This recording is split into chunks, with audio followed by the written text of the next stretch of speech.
Moi boas. Ollo cos afinadores. Vou a contar un conto.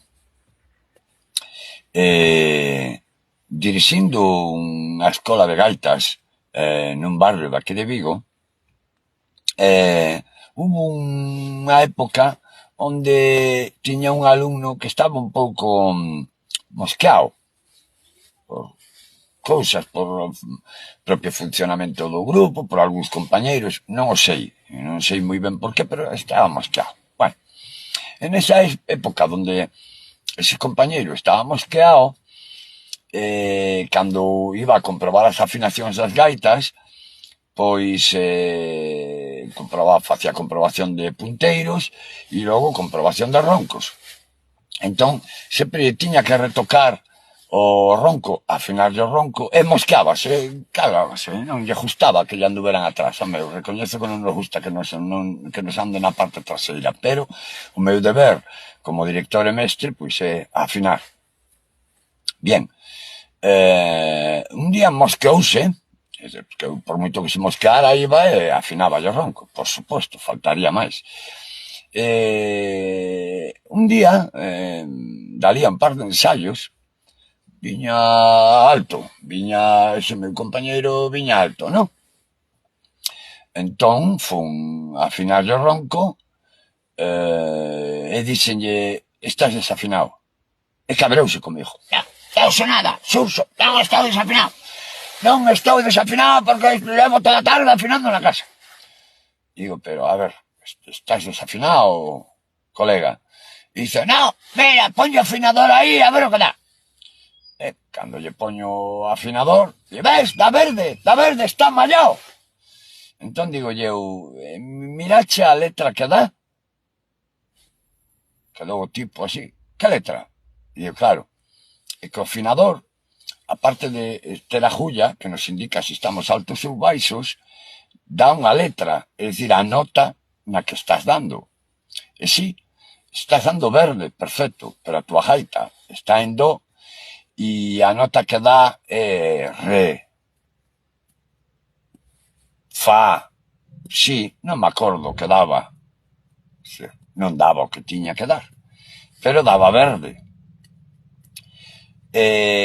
Con este conto quero vos decir que ollo cos afinadores, porque os afinadores son unha ferramenta que nos indican, pero non aseguran nada. Por exemplo, se nos afinamos 4 gaitas por afinador, é dicir, para estar en do a 4, en la a 440, e a mellor temos un acordeón que queda baixo, é dicir, que en vez de estar en la a 440, está en la a 436 ou a 444, en ambos casos o acordeón estaría baixo ou estaría alto.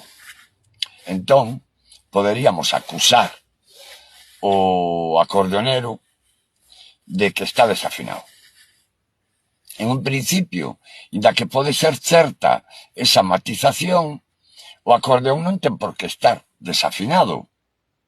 É dicir, o acordeón está en 438 ou en 444 ou en 442 e non está en la 440.